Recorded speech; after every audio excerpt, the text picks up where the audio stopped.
Gold, trusted gold buyers. మీరు తాకట్టు పెట్టిన బంగారాన్ని విడిపించి ఈ రోజు ఉన్న మార్కెట్ ధరకు కొనబడను. వ్యక్తిగతంగా తెలుసు, కొన్నేళ్ల క్రితం మీ కింద మీ టీంలో నేను పనిచేస్తున్నాను. సో ఆ లీనియన్స్ తీసుకొని మిమ్మల్ని పరిధి దాటి ఒక క్వశ్చన్ అడుగుతున్నాను. తమ్మారెడ్డి భరద్వాజ్కి కోపం ఎక్కువ, తమ్మారెడ్డి భరద్వాజ్కి ఇగో ఎక్కువ. ఇలాంటి ప్రశ్నలు, ఇలాంటి మాటలు నేను స్వతహాగా వినున్నాను. మీ దాకా వచ్చున్నాయో లేదో నాకు తెలియదు. బట్ ఇదే సమయంలో నేను క్లారిటీ ఇస్తాను. మీ ప్రేమ నాకు తెలుసు, మీరు ఎంత మంచిగా ఉంటారో నాకు తెలుసు. అంటే నేను కెమెరా ముఖంగా ఇంటర్వ్యూకి వచ్చే ముందే చెప్పాలనుకుంటున్నాను. మీరు నాకు చేసిన సహాయం నేను చెప్తాను. నా ఆరోగ్యం చెడిపోయినప్పుడు, మీరు నా బాస్గా ఉన్నప్పుడు నన్ను కాపాడడానికి మీరు చేసిన సహాయం, అంటే లైవ్లో అప్పటికప్పుడు బాలకృష్ణ గారి పిఏకి ఫోన్ చేసి నన్ను బసవతారకం పంపించడం, లేదా అక్కడ కుదరకపోతే నాకు ముందుగానే డబ్బులు ఇప్పించేసి కంపెనీ నుంచి మీరు మొత్తం ఆ బాధ్యత అంతా తీసుకొని నన్ను కాపాడిన విధానం నాకు తెలుసు. బట్ మీరు అదే సమయంలో తిడతారు, అదే సమయంలో ప్రేమగా ఉంటారు.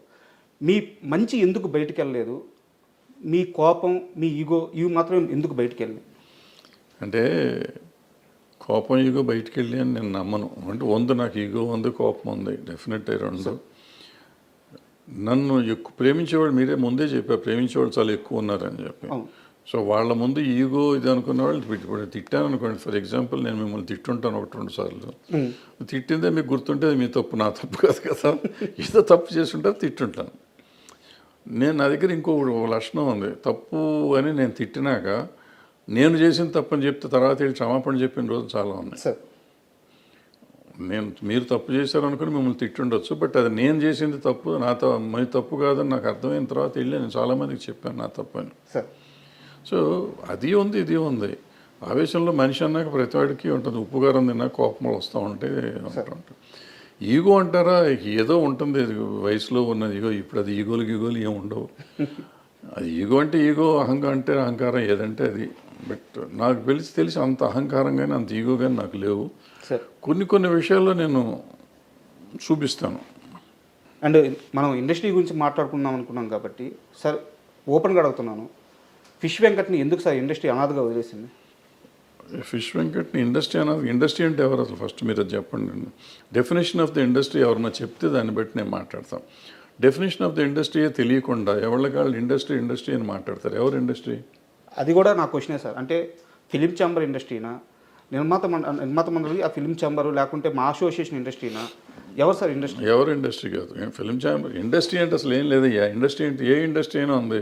ఇప్పుడు ఒక ఇదేమంటారు, వర్కరుకి ఏదో అయ్యి చచ్చిపోయాడు ఒక ఇండస్ట్రీలో. ఆ ఇండస్ట్రీ యాజమాన్యం ఏదో చేస్తుంది కదా. యాజమాన్యం అతనికి ఉంటే ఇన్సూరెన్స్ ఉంటే ఇన్సూరెన్స్ ఇస్తుంది, లేదంటే ఎక్స్గ్రేషియా ఉంటే ఇస్తుంది, లేదా ₹1,00,000 5,000 10,000 ఇస్తారు. ఇక్కడ ఇండస్ట్రీ ఒక ఆయన సంగతి మాట్లాడతలేను, నేనే అనుకుందాం కొంచెంసేపు. నేను ఎక్కడ పని చేశాను, వాడు నాకు బాస్. నేను ఎంతమంది దగ్గర పని చేస్తున్నాను. సో ఎవరు ఇప్పుడు నువ్వు చెప్పిన ఆయనకి నాకు సంబంధం లేదు. నేను ఇండస్ట్రీలో ఉన్నట్టే లెక్క. బట్ నాకేం సంబంధం? ఎవరు వచ్చి చేయాలి, ఎవరు వచ్చి ఎందుకు చేయాలి? ఇప్పుడు అందుకే ఇందాక చెప్పింది అదే, ఎవరి జాగ్రత్తలు వాళ్ళు ఉండాలని చెప్పింది అదే. సార్ ఇక్కడ నాది ఇంకో ప్రశ్న, మిమ్మల్ని మధ్యలో ఆపుతున్నందుకు క్షమించండి. అంటే నా ప్రశ్న ఏంటంటే, కోటా గారు చనిపోయినప్పుడు చాలామంది వచ్చారు సార్. అంటే నేను కోటా గారిని, ఫిష్ వెంకట్ గారిని ఒకే స్థాయిని నేను చెప్పట్లేదు, ఒకే గట్టు నేను కట్టట్లేదు. ఆయన స్థాయి వేరు, అంటే ఆయన అచీవ్ చేసిన విజయాలు వేరు. బట్ ఏ ఇండస్ట్రీ వచ్చింది సార్ కోటా గారి దగ్గరికి? ఆ ఇండస్ట్రీ ఫిష్ వెంకట్ దగ్గరికి కనీసం పరామర్శకు కూడా ఎందుకు రాలేదు?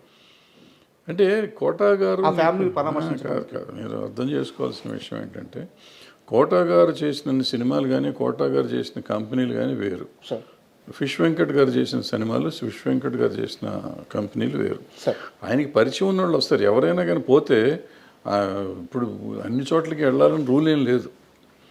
చాలామంది అడుగుతారు, ఫిష్ వెంకట్ గారు పోతే చాలామంది రోజు పోతున్నారు. అంటే అంత ఇది కాదు. ఈయన ఇప్పుడు ఆయనతో పనిచేసిన వాళ్ళు అందరూ వచ్చారు కదా అక్కడికి. ఆయనతో పనిచేసిన వాళ్ళు అందరూ వచ్చారు. ఒకళ్ళిద్దరు పెద్దవాళ్ళు కూడా వచ్చి ఉంటారు. నాకు తెలియదు ఎవరు వచ్చారు ఎవరు రాలేదు, నాకు తెలియదు, ఐడియా లేదు. సో డెఫినెట్గా కొంతమంది ఆయనతో పనిచేసిన వాళ్ళు వచ్చి ఉంటారు.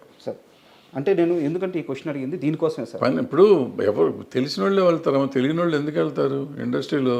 ఇప్పుడు ఆయన వచ్చినాక ఏంటంటే ఒక గబ్బర్ సింగ్ నుంచి పాపులారిటీ వచ్చింది. ఆ గబ్బర్ సింగ్ గ్యాంగ్గా పాపులర్ అయ్యారు. ఆ గ్యాంగ్ అంతా అక్కడే ఉన్నారు పాపం. వాళ్ళే చాలా చేశారని విన్నాను నేను, నాకు తెలియదు. సో వాళ్ళు చేశారు కదా, మరి వాళ్ళంతా ఇండస్ట్రీ కింద ఎందుకు తీసుకోరు మీరు? హెల్ప్ చేసిన వాడిని ఇండస్ట్రీ అనుకోకుండా భరద్వాజ్ రాలేదు, లేకపోతే ఇంకో పుల్లయ్య రాలేదు, ఎల్లే రాలేదు అని మాట్లాడతాం కరెక్ట్ సార్. నీళ్ళల్లో ఒక వ్యక్తి కొట్టుకుపోతున్నప్పుడు ఆ ఇచ్చే చెయ్యి పెద్దదై ఉండాలి కదా సార్. పెద్ద చేతికి ఎందుకు, ఎక్కడి నుంచి వస్తుంది పెద్ద చెయ్యి? ఎక్కడి నుంచి వస్తుంది పెద్ద చెయ్యి? ఇప్పుడు ఈ నీళ్ళలో కొట్టుకుపోతున్నాడు, నీళ్ళలో కొట్టుకుపోతుంటే ప్రధానమంత్రి ఢిల్లీలో ఉన్నాడు, పెద్ద చెయ్యి ఉంటుంది, ఆయన అక్కడి నుంచి చెయ్యి పెడతాడా? అక్కడ ఒడ్డున నువ్వు ఉన్నావు, ఉంటే నువ్వు కదా చెయ్యి అందిస్తావు. అంటే ఈ ఒడ్డున నువ్వు అందిస్తావా, ప్రధానమంత్రి అందిస్తాడా? దగ్గర ఉన్న వ్యక్తి అందించాలి. ఇప్పుడు ముఖ్యమంత్రి ప్రధానమంత్రి ఎందుకు ఇవ్వలేదని నువ్వు అడిగితే నేను సమాధానం ఎట్లా చెప్తాను? అంటే కాదు సార్, నేను ఈ మొత్తం సినారియో అంతా ఎందుకు ఇంతలా అని అడుగుతున్నానంటే నాకు ఒక ఆన్సర్ కావాలి. ఇండస్ట్రీలో కొంతమంది ఉంటారు సార్. ఈరోజు నేను ఒక మంచి సీన్ తీసాను, ఇంటికి వచ్చి తాగుతాడు. ఈరోజు ఒక పెద్ద హీరో నన్ను భుజం మీద చేసి పలకరించాడు, వాడు ఇంటికి వచ్చి తాగుతాడు. ఈరోజు నా మీద కెమెరా పెట్టి 2 డైలాగులు చెప్పించాడు, వాడు ఇంటికి వచ్చి తాగుతాడు. సినిమా ఆడింది, వీడు తాగుతాడు. సినిమా పోయింది, వీడు తాగుతాడు. అంటే సినిమాను చూసుకొని మురిసిపోతూ ఆ ఆనందంలో వాడు చెడు అలవాట్లు చేసుకుంటా పోతూ ఉంటే ఫైనల్గా సినిమా వాడిని పట్టించుకోదు. అది అందరికీ తెలియాలి అనే ఉద్దేశంతో నేను మిమ్మల్ని పట్టించుకోరు. పట్టించుకోండి, పైగా ఇండస్ట్రీ వాళ్ళు పట్టించుకుంటారనే తప్పు అసలు. సార్ నేను ఎంతమందితో పనిచేశాను సార్. ఇప్పుడు కోటా గారు ఎగ్జాంపుల్ మీరు చెప్పారు కాబట్టి, కోటా గారు 700 సినిమాలు చేశారు, 750 సినిమాలు చేశారు, సార్ అన్ని భాషల్లో చేశారు, అందరు హీరోలతో చేశారు. చాలా 50, 40, 50 ఏళ్ళ ప్రయాణం ఆయనది, సుదీర్ఘ ప్రయాణం. ఆ ప్రయాణంలో ఎంతోమందితో ఆయన అనుబంధం ఉంది ఆయనకి. అందుకని ఆయన దగ్గరికి వచ్చారు అందరూ. అంత పోటాడుకున్న వాళ్ళు ఉన్నారు, ఆయన కొట్టిన వాళ్ళు ఉన్నారు, తిట్టిన వాళ్ళు ఉన్నారు, ఆయన తిట్టిన వాళ్ళు ఉన్నారు, ఆయన కొట్టిన వాళ్ళు ఉన్నారు, రకరకాలు ఉన్నాయి. సో మంచి అనుబంధాలు, చెడు అనుబంధాలు, మంచి ఎక్స్పీరియన్స్, చెడు ఎక్స్పీరియన్స్ చాలా ఉంది ఆయన. అందుకని అందరూ ఆయన దగ్గరికి వెళ్ళారు. మీరు చెప్పిన ఫిష్ వెంకట్ గారి దగ్గరికి ఆయన చేసిన సినిమాలు పరిమితం, ఆయన చేసిన టెక్నీషియన్స్ పరిమితం, ఆయన చేసిన ప్రొడ్యూసర్లు పరిమితం, ఆయన చేసిన యాక్టర్లు పరిమితం. ఆ పెద్ద సినిమాలు 4-5 చేశారు. చేసినప్పుడు ఆ పెద్ద యాక్టర్లు మాత్రమే వాళ్ళు పెద్ద యాక్టర్లకి ఈయన చేసిన సినిమాల లెక్క ప్రకారం చాలా చిన్న యాక్టర్ ఈయన. ఈయన సమబుజ్జి యాక్టర్ కాదు, అంటే కోట శ్రీనివాసరావు గారు అంత పెద్ద యాక్టర్ కాదు. సో వీళ్ళు ఎంతవరకు వస్తారు అనేది నమ్మకం లేదు. బట్ కొంతమంది అతని మీద అభిమానం ఉన్నవాళ్ళు రావచ్చు. ఆయన పనిచేస్తున్నప్పుడు ఆ పలానా హీరో ఆయన అభినందించి ఉండొచ్చు. సినిమా యాక్టర్గా కాబట్టి కొంతమంది డెఫినెట్గా గుర్తుపెట్టుకుంటారు, మర్చిపోయి ఉంటారని నేను నమ్మను. కానీ వాళ్ళందరూ రావాలని ఎక్స్పెక్ట్ చేయటం మన తప్పు అంటాను నేను. మన తప్పు. వాళ్ళు వస్తే వస్తారు, అది వాళ్ళ సంస్కారం. రావాలా వద్దనేది వాళ్ళ సంస్కారం, వాళ్ళ అవసరం కంటే ఆ సంస్కారం. ఇప్పుడు అక్కడ కోట శ్రీనివాసరావు గారి స్థాయి వేరు, ఈయన స్థాయి వేరు. సో ఈయన స్థాయికి వాళ్ళు రావాలా వద్దా అనేది వేరే సంగతి. రాకపోవటాన్ని పెద్ద మనం తప్పు పడతాం, నేనైతే తప్పు పడతాను. ఒక్కసారి మీ కెరీర్ విషయానికి వస్తే సార్, అంటే మీలోని నటుడిని కోల్పోతున్నారన్నది అంటే మీ వాయిస్ మీద, మీ నటన మీద ఒక పిచ్చి వీరాభిమానిగా అడుగుతున్న ప్రశ్న ఇది, ఒక బాధ్యతతో. ఇప్పుడున్న జనరేషన్ డైరెక్టర్లు ఎవరైనా కూడా మీలోని నటుడిని తీసుకోవడానికి దూరం అవుతున్నారంటే మీరేమంటారు? అసలు వాళ్ళకి ఆ స్పేసే మీరు ఇవ్వట్లేదంటే ఏమంటారు? అది అసత్యం. వాళ్ళకి నా మీద ఇష్టం లేకపోవచ్చు, వాళ్ళ పిక్చర్లో నేను క్యారెక్టర్ లేకపోవచ్చు అన్న తప్ప వాళ్ళకి ఆ అదృష్టం లేదు నన్ను పెట్టుకునే పదాన్ని నేను అన్నాను. అట్లా కాదుగా, మోహన్ బాబు గారు అంటే ఒక తెలియని భయం, అసలు ఆయన కాంపౌండ్లోకి ఎందుకురా బాబు ఆయనతో అన్న ఫీలింగ్లోనే చాలామంది ఉంటారు. ఏం భయం అని వాళ్ళనే అడగాలి. మీరు ఆ ప్రశ్న నన్ను వేసే ముందు మోహన్ బాబు గారు అంటే ఏమిటి భయం? నీకు 7 గంటల కంటే 6:30కు వస్తాడా రాడా? ఆయన ఒక సినిమాకు ఒక అమౌంట్ మాట్లాడుకున్న తర్వాత ఎక్కువేమని అడిగాడా? మీకు తెలుసా అది? మీరు మొన్న వచ్చారు దర్శకులుగా. మేధావులు భారతదేశంలో దర్శకుడు అనే పదానికి అర్థం చెప్పిన వాళ్ళతో యాక్ట్ చేశా. నువ్వు మొన్న వచ్చావు, మరి నీకేం తెలుసు? తెలియకుండా ఏమిటి భయం? ఏమిటి భయం? నీతో నువ్వు సెలెక్ట్ చేసుకున్న వాళ్ళ ఆర్టిస్టులు అందరూ కూర్చొని నువ్వు భయపడవా? చెప్పు.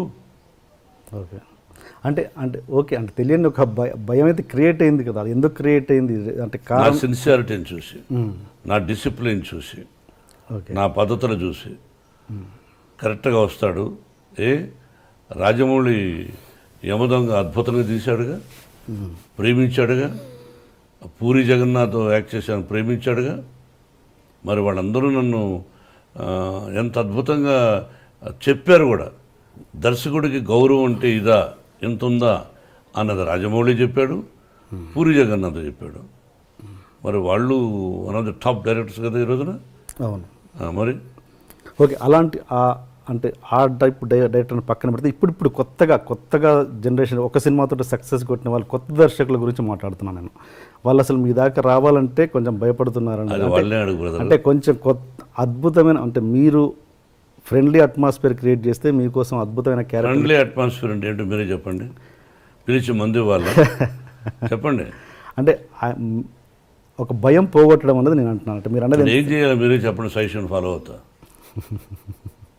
మన మిమ్మల్ని క్లబ్కి తీసుకెళ్ళమంటారా, బాంబే తీసుకెళ్ళమంటారా, ఢిల్లీ తీసుకెళ్ళమంటారా, నా ఇంటికి పిలిచి డైలీ విస్కీ నాకు తెలియదు సార్. అంటే మీరు తెలియనప్పుడు ఎలా వేస్తారు క్వశ్చన్? మీరంటే ఒక భయం అయితే ఉంది ఇండస్ట్రీ. క్వశ్చన్ ఎందుకు వేస్తారు మీరు? తెలియనప్పుడు ఎలా వేస్తారు? వాళ్ళనే అడగాలి. ఎవరైతే భయపడుతున్నారో ఎందుకు భయపడుతున్నారని మీరు అడగాలి. అడిగినప్పుడు he will give you answer. After that you come and ask me. Okay, అంటే నా బాధ ఏంటంటే సార్, మీకోసం అద్భుతమైన క్యారెక్టర్లు రాసేవాళ్ళు. నాకు అర్థమైంది మీ మనసులో. మీరు మంచి నటులు, బయట యాక్ట్ చేస్తే బాగుండు కదా అని. అది వాళ్ళు చెప్పాలి బ్రదర్, టు బి ఫ్రాంక్. ఇది నేను సీరియస్గా మాట్లాడేది కదా, సరదాగా మాట్లాడుకుంటున్నాం. You are not my enemy, I'm not your enemy. అది వాళ్ళని అడగాలి. తర్వాత నా టాలెంట్ వాళ్ళకి నచ్చచ్చు, నచ్చకపోవచ్చు అనుకోవచ్చుగా.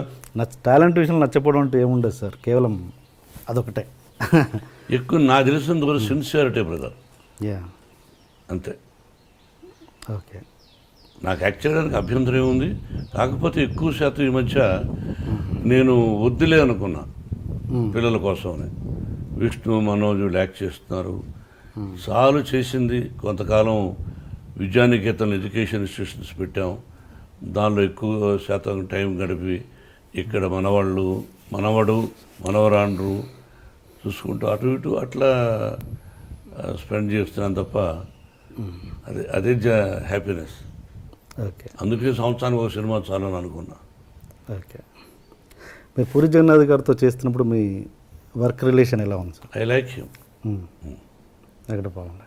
ఓకే, అంటే మీరు కొంతమంది దర్శకుల విషయంలో కొంచెం హార్ష్గా బిహేవ్ చేశారన్నది ఎంతవరకు వాస్తవం? పోనీ ఒక దర్శకుడు పేరు చెప్పండి. డైరెక్టర్ సూర్యకిరణ్ని మీరు చేసుకున్నారన్నది ఎంత? ఈ రోజున సూర్యకిరణ్ ఆ విధంగా చెబితే మీకు నా యావదాస్తిని మీకు ఇచ్చేస్తా. ఓకే, యావదాస్తిని మీకు ఇచ్చేస్తా ఈ రోజుకి అతను చెప్పిన. Okay, done. రాసేస్తా ఎంటీ పేపర్ మీద. మామూలుగా మీకు ఇన్ని క్రాఫ్ట్స్ మీద కమాండ్ ఉంది కదా, నాకు తెలిసి మీరు ఒక గొప్ప నటులు.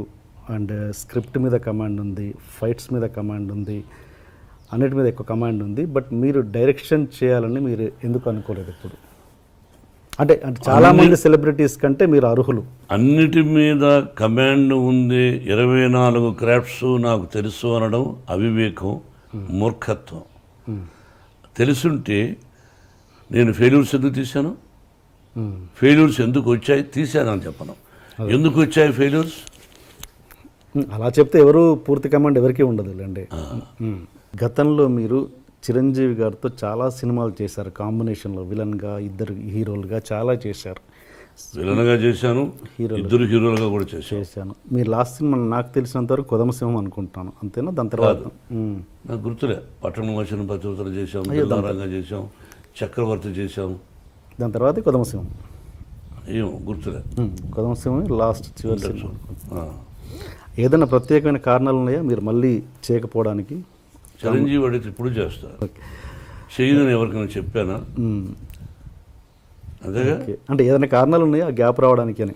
నిజమైన కారణాలు నాకు తెలిసిలేవు, అతనికి లేవు అని నేను అనుకుంటాను. దాసరి గారి నుంచి పెద్దరికం ఇండస్ట్రీ నుంచి పెద్దరికం ఎవరు తీసుకుంటున్నారు, చిరంజీవి గారా మీరా? అది నాకు తెలియదు. పెద్దరికం అంటే ఏంటి మీ దృష్టిలో? ఇండస్ట్రీ ఇప్పుడు కష్టాలు చెప్పుకోవడానికి ఎవరు పెద్ద దిక్కు లేరు. ఎవరి కష్టాలు వాళ్ళకి ఇష్టం వచ్చిన వాళ్ళు చెప్పుకోవచ్చు, వాళ్ళ వల్ల అయితే తీరుస్తారు.